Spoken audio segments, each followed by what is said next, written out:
నమస్కారం. పెరియార్ రామస్వామి మనందరికీ పరిచయం అయిన వారే. ఆయన గురించి కొన్ని విశేషాలు చెప్పుకుందాం. ఆయన దేవుడికి ఒక 15 ప్రశ్నలు సంధించాడు. ఆ ప్రశ్నలు మీకు చదివి వినిపిస్తాను. అంతకుముందు ఒక చిన్న సంఘటన కూడా మనం గుర్తు చేసుకోవాలి. అదేమిటంటే 1977లో మద్రాస్ హైకోర్టులో ఒక పిటిషన్ దాఖలైంది.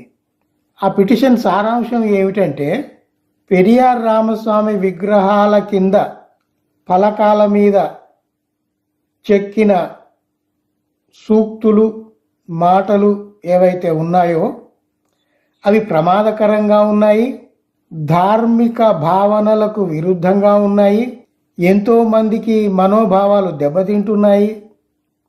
ఇట్లా అనేక రకాలుగా వాళ్ళ కారణాలు వాళ్ళు చెప్పి వాటిని వెంటనే తొలగించాల్సిందిగా కోర్టు వారు ఆజ్ఞ ఇవ్వాలి, ఆర్డర్ వేయాలి అని ఆ పిటిషన్ యొక్క సారాంశం. సరే, మామూలుగానే హైకోర్టు వాదనలు ప్రతివాదనలు అన్నీ విని తర్వాత ఒక తీర్పు వెలువరించింది. ఆ తీర్పు ఏమిటంటే, పెరియార్ రామస్వామి ఆలోచన ధోరణి ఏదైతే ఉందో ఆ ఆలోచన ధోరణిని ప్రతిబింబించేట్టుగా ఆ కింద ఫలకాల మీద మాటలు ఉన్నాయి. పోగా ఆ కింద ఫలకాల మీద రాసిన మాటలు ఏవైతే ఉన్నాయో అవి స్వయంగా పెరియార్ రామస్వామి బతికి ఉన్నప్పుడు చెప్పినవే. అందువల్ల వాటిని తొలగించాల్సిన అవసరం ఏముంది?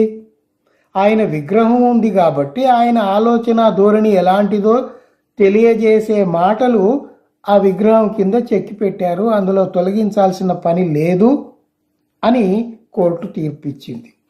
పెరియార్ రామస్వామి ఆలోచనకు విరుద్ధంగా ఏమైనా ఉంటే అప్పుడు మనం ఆలోచించవచ్చు, కానీ అది పెరియార్ రామస్వామి చెప్పిన మాటలే, అందువల్ల వాటిని తొలగించాల్సిన పని లేనే లేదు అని మద్రాస్ హైకోర్టు తీర్పు చెప్పింది. సరే, ఆ విగ్రహాల కింద, పెరియార్ విగ్రహాల కింద ఏం మాటలు ఉన్నాయి అంటే, దేవుడు లేడు, దేవుడు లేనే లేడు, దేవుడు ఉన్నాడనుకుని సృష్టించిన వాడు మూర్ఖుడు, ఆ భావాన్ని ప్రచారం చేసేవాడు దుర్మార్గుడు, ఇక దేవుణ్ణి పూజించేవాడైతే పరమనికృష్టుడు అని ఆ విగ్రహం కింద మాటలు ఉన్నాయి. అవి బతికి ఉన్న కాలంలో పెరియార్ నిరంతరం చెప్తూ ఉన్న మాటలే, కొత్తవి కావు.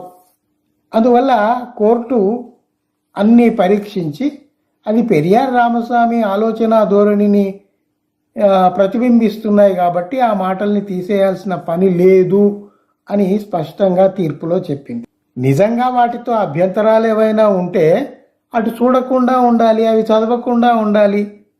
అంతేగాని ఆ మహనీయుడు ఏవైతే చెప్పిపోయాడో, మహనీయుడు అని ఎందుకు అంటున్నామంటే ఆయన ఆత్మగౌరవ ద్రవిడ ఉద్యమము ఒక్క తమిళనాడు ప్రాంతానికే పరిమితం కాలేదు, అది దేశవ్యాప్తమైంది, ఖండాంతరాలకు కూడా వ్యాపించింది. అందుకే యునెస్కో ఆయనను గుర్తించి తూర్పు దక్షిణ ఆసియా ప్రాంతపు సోక్రటీస్ అని ప్రశంసాపత్రం ఇచ్చింది యునెస్కో. సో అట్లాంటి వాడు మహనీయుడు కాకుండా ఎలా ఉంటాడు? అందువల్ల కోర్టు కూడా వాటన్నిటినీ పరిగణలోకి తీసుకుని ఆ మాటలు అలాగే ఉంచాలి అని తీర్పు చెప్పింది.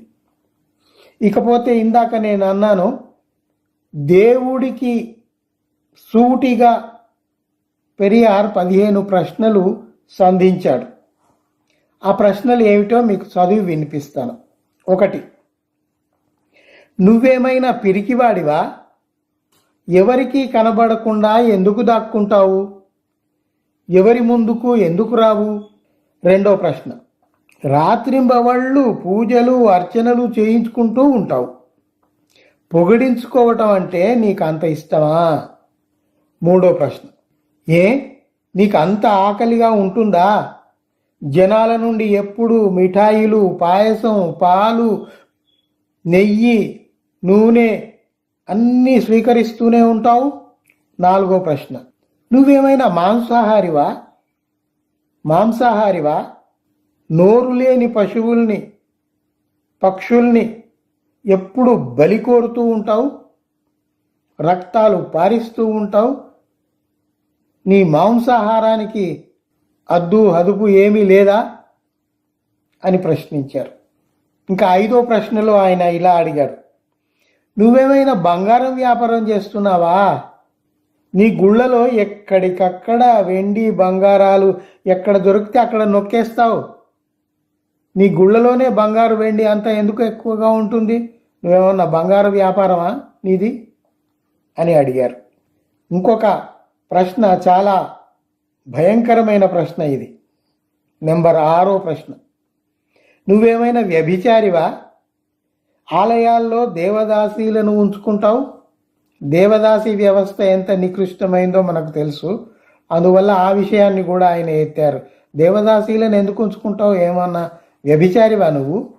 7వ ప్రశ్న, ఇంత బలహీనుడివా? నీ ఎదుట రోజు సమాజంలో జరుగుతున్న రేపులు, శారీరక హింసలు ఆపలేకపోతున్నావు. నువ్వు దేవుడివి ఎట్లా అయ్యావయ్యా అని దాని అంతరార్థం. 8వ ప్రశ్న, నువ్వేమైనా మూర్ఖుడివా? ప్రపంచంలో ఇంత పేదరికం ఉంటే, సమయానికి ఇంత ముద్ద దొరకని పేదలుంటే, అన్నీ చూస్తూ కూడా అన్నం, పాలు, నెయ్యి, నూనె అన్నిటికీ అన్నీ నదుల్లో పారబోయిస్తావెందుకు?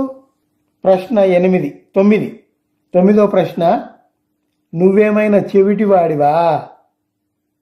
అకారణంగా చనిపోతున్న మనుషుల ఆర్తనాదాలు వినలేవా? బలత్కారానికి గురవుతున్న పసికూనల ఏడ్పులు, పెడబొబ్బలు వినిపించటం లేదా? నువ్వేమైనా చెవిటివాడివా? 10వ ప్రశ్న, నువ్వేమైనా గుడ్డివాడివా? రోజు ఇన్నిన్ని అపరాధాలు జరుగుతూ ఉంటే నీ ఎదుట సమాజంలో నీకేమీ కనిపించటం లేదా? వీటిని ఉద్ధరిద్దాం, వీటిని బాగు చేద్దామని నీకు అనిపించటం లేదా? ఇంకా నువ్వు దేవుడు ఎట్లా అయ్యావు? 11వ ప్రశ్న, నువ్వేమైనా ఉగ్రవాదులతో కుమ్మక్కయ్యావా? ధర్మం పేరుతో ప్రతిరోజు లక్షల మందిని చంపిస్తున్నావు. నువ్వేమైనా ఉగ్రవాదివా? లేక ఉగ్రవాదులతో, టెర్రరిస్టులతో నీకేమైనా లోపాయకారి ఒప్పందాలు ఉన్నాయా అని పెరియార్ దేవుణ్ణి ప్రశ్నించాడు. 12వ ప్రశ్న, నువ్వు ఉన్మాదివా లేక ఉగ్రవాదివా? నిన్ను చూసి అందరూ భయపడాలని ఏమన్నా కోరుకుంటున్నావా? ఎందుకు ఇలాంటి పనులు చేస్తున్నావు? 13వ ప్రశ్న, నువ్వేమైనా మాటలు రాని మూగవాడివా? ఏ విషయం గురించి ఒక్క మాట కూడా మాట్లాడవు, దేనికి ఒక్క సమాధానం చెప్పవు.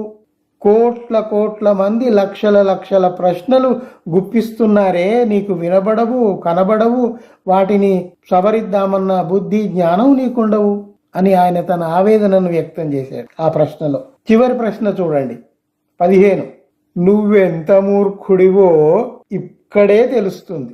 అసలు నీ అస్తిత్వాన్నే ఒప్పుకోని మాలాంటి నాస్తికుల్ని ఎందుకు పుట్టించావు? మాతో నానా విధాలుగా ఎందుకు తిట్లు తింటున్నావు? మాతో రకరకాల విమర్శలు ఎందుకు చేయించుకుంటున్నావు? ఇవి ఈ 15 పెరియార్ దేవుడికి సంధించిన ప్రశ్నలు. పెరియార్ బతికి ఉన్న కాలం నుండి ఈనాటి వరకు దేవుడు ఎలాగూ సమాధానం చెప్పలేడు. మనకు తెలుసా ఆ విషయం? దేవుడు లేడని కదా పెరియార్ వాదన. లేని దేవుడికి మీరు ఇవన్నీ ఎందుకు చేస్తున్నారని ఆయన ఆవేదన పడుతూ, సరే దేవుడు ఉంటే నేను కొన్ని ప్రశ్నలు వేస్తా, ఆయనను సమాధానం ఇవ్వమను అని ఈ 15 ప్రశ్నలు వేశాడు. ఆయన ఎట్లాగూ దేవుడు అనేవాడు సమాధానం ఇవ్వలేడు. కానీ దేవుడి వకాల్తా పుచ్చుకొని వాదించే వాళ్ళు ఉంటారు కదా, మరి వాళ్ళైనా ఈ రోజు వరకు ఎవడు సమాధానం ఇవ్వలేదు. పెరియార్ సంధించిన ప్రశ్నల్లో నిజం ఉందా లేదా అనేది ఆలోచించుకోవాలి. వాటికి సమాధానాలు వెతికే ప్రయత్నం చెయ్యాలి. లేదా బూజుబట్టిన మన బుద్ధిని, భావజాలాన్ని మార్చుకోవాల్సిన అవసరం ఉంది అన్న గ్రహించుకోవాలి. అంతేగాని ఇలాంటి ప్రశ్నలు ఎత్తిన వాళ్లను బూతులు తిడతాం, దాడులు చేస్తాం, లేకపోతే చంపేస్తాం అనటం పరమ నికృష్టమైన పని. అందుకే అన్నాడు, ఇప్పుడు మనిషి కేంద్రంగా మనిషి బుద్ధి వివేచనతోటి ఆలోచించి మనిషిగా బతుకుదామని మనం అంటున్నాం అంతే. పెరియార్ అదే చెప్పాడు కానీ అప్పటికి ఆ సమాజంలో ఉన్న ఈ మూఢత్వాన్ని కడిగి పారేయటానికి ఆయన కొన్ని సూచనలు చేశాడు. వీటన్నిటికీ ఈ వైదిక మతం కారణమంతా వేదాలు కదా, అన్నిటికీ వేదాలు కారణం అంటున్నారు కదా, అందుకని ఆ వేదాలని కాల్చేయండి అన్నాడు. ఈ ప్రాణం లేని ఈ బొమ్మలకు భజనలు చేస్తూ కూర్చోకండి, మీ బతుకులు మారనే మారవు, మీ హక్కుల కోసం మీరు పోట్లాడాలి, మీరు సాధించుకోవాలి అని ఆయన చెప్పాడు.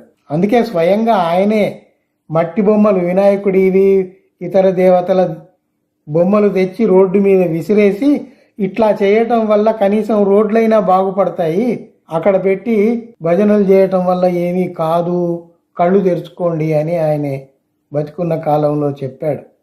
ఆయన చెప్పినవే ఆయన ఆచరించాడు.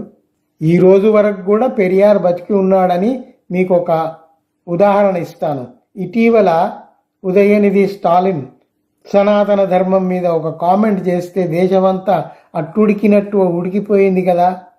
అంటే ఆ ప్రశ్న ఇంకా ఉంది, ఆ ప్రశ్నలు అలాగే మండుతూ ఉంటాయి. అంటే పెరియార్ సజీవంగానే ఉన్నాడు, ప్రశ్న బతికే ఉంది. మన కర్తవ్యం ఏమిటి? ప్రశ్నను బతికించుకోవటం.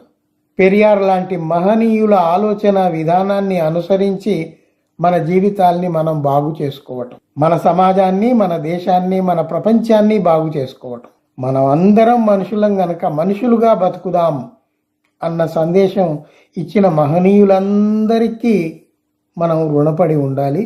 వారు చూపిన బాటలో నడుస్తూ ఉండాలి. సెలవు.